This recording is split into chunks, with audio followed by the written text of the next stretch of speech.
কাশ্মীরে ভয়াবহ সন্ত্রাসী হামলায় ভারত ও পাকিস্তানের পাল্টাপাল্টি অবস্থানে উত্তপ্ত হয়ে উঠেছে আঞ্চলিক রাজনীতি। এতে দুই প্রতিবেশী দেশের মধ্যে নতুন করে সংঘাতের শঙ্কা তৈরি হয়েছে। এমন পরিস্থিতিতে পরমাণু অস্ত্রধারী দুই দেশের লড়াইয়ে কে জয়ী হতে পারে তা নিয়ে চলছে চুলচেরা বিশ্লেষণ। এছাড়া দুই দেশের সামরিক বাহিনীর সক্ষমতা নিয়েও শুরু হয়েছে আলোচনা। প্রশ্ন হচ্ছে, যুদ্ধ শুরু হলে কে জিতবে, ভারত নাকি পাকিস্তান? বিস্তারিত জানাচ্ছেন শেখ ফরিদ। দক্ষিণ এশিয়ার দুই প্রতিবেশী দেশ ভারত ও পাকিস্তান পৃথক রাষ্ট্র হিসেবে আত্মপ্রকাশের পর থেকেই চিরশত্রুর তকমাও পেয়েছে দেশ দুটি। সীমান্তে নিয়মিত সংঘাত ও একাধিকবার বড় ধরনের যুদ্ধেও জড়িয়েছে তারা। কাশ্মীর ইস্যু এই সংঘাতের প্রধান কারণ।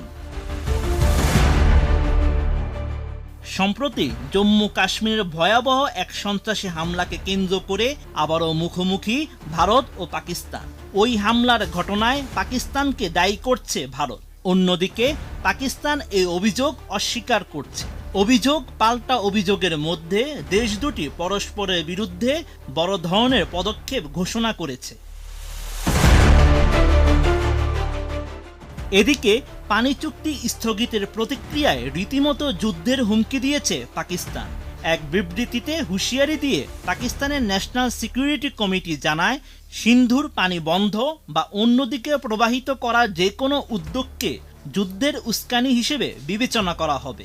এমন কিছু করা হলে জাতীয় ক্ষমতার পূর্ণ শক্তি দিয়ে এর প্রতিক্রিয়া জানাবে পাকিস্তান। দুই দেশের পাল্টাপাল্টি এমন অবস্থানে উত্তপ্ত হয়ে উঠেছে আঞ্চলিক পরিস্থিতি। প্রতিবেশী বৈরী দুটি রাষ্ট্র আরও একবার বড় ধরনের যুদ্ধে জড়িয়ে পড়ার শঙ্কা প্রকাশ করেছেন অনেকেই। এমনকি লড়াইয়ে কে জয়ী হতে পারে তা নিয়েও চলছে চুলচেরা বিশ্লেষণ। সেই সঙ্গে আলোচনা চলছে ভারত ও পাকিস্তানের সামরিক শক্তি নিয়েও। গ্লোবাল ফায়ার পাওয়ারের 2025 সালের রিপোর্ট অনুযায়ী সামরিক শক্তিতে বিশ্বের চতুর্থ দেশ ভারত, আর পাকিস্তান রয়েছে 12 নম্বরে।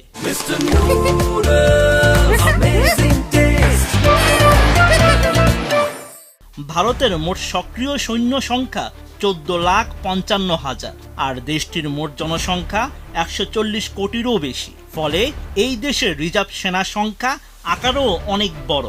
অপরদিকে পাকিস্তানের সৈন্য সংখ্যা 9,35,800, রিজার্ভ সেনা 2,82,000। রিপোর্ট অনুযায়ী ভারতের ট্যাঙ্ক রয়েছে 4,201টি, আর পাকিস্তানের 2,627টি। ভারতের মোট এয়ারক্রাফট রয়েছে 2,229টি। অপরদিকে পাকিস্তানের 1,399টি। যুদ্ধবিমান ভারতের রয়েছে 513টি, পাকিস্তানের 328টি। ভারতের হেলিকপ্টার রয়েছে 899টি, আর পাকিস্তানের 373টি। অ্যাটাক হেলিকপ্টার রয়েছে ভারতের 80টি এবং পাকিস্তানের 57টি। বিশ্বের যেসব দেশ পারমাণবিক অস্ত্রের সংখ্যা বাড়াচ্ছে সেই তালিকায় রয়েছে ভারত ও পাকিস্তানও। গত মার্চ মাসে মার্কিন গবেষণা সংস্থা ফেডারেশন অব আমেরিকান সায়েন্টিস্ট জানায়, ভারতের ভান্ডারে মজুত রয়েছে 180টি পারমাণবিক অস্ত্র। সমরবিদরা বলছেন, শক্তির দিক থেকে পাকিস্তানের তুলনায় এগিয়ে রয়েছে ভারতীয় সেনাবাহিনী। তবে যুদ্ধ শুধু সামরিক শক্তির উপর নির্ভর করে না। ভৌগোলিক অবস্থান, অর্থনৈতিক সক্ষমতা, সৈনিকদের মনোবল সবকিছুই যুদ্ধ জয়ের ক্ষেত্রে গুরুত্বপূর্ণ বিষয়। এছাড়া বর্তমান বিধ্বংসী সব সামরিক অস্ত্রের যুগে যুদ্ধ কাউকেই জেতায় না। উভয় পক্ষই ব্যাপকভাবে ক্ষতিগ্রস্ত হয়। বিশ্লেষকদের ধারণা, ভারত ও পাকিস্তানের যুদ্ধে কেউই জিতবে না। এই সংঘাত দুটি দেশকেই পঙ্গু করে দেবে। এমনকি আশপাশের অন্য দেশগুলোর উপরও এর ব্যাপক প্রভাব পড়বে, তাতে কোনো সন্দেহ নেই। তাই যুদ্ধ কোনো সমাধান নয়, শান্তির পথই একমাত্র সমাধান।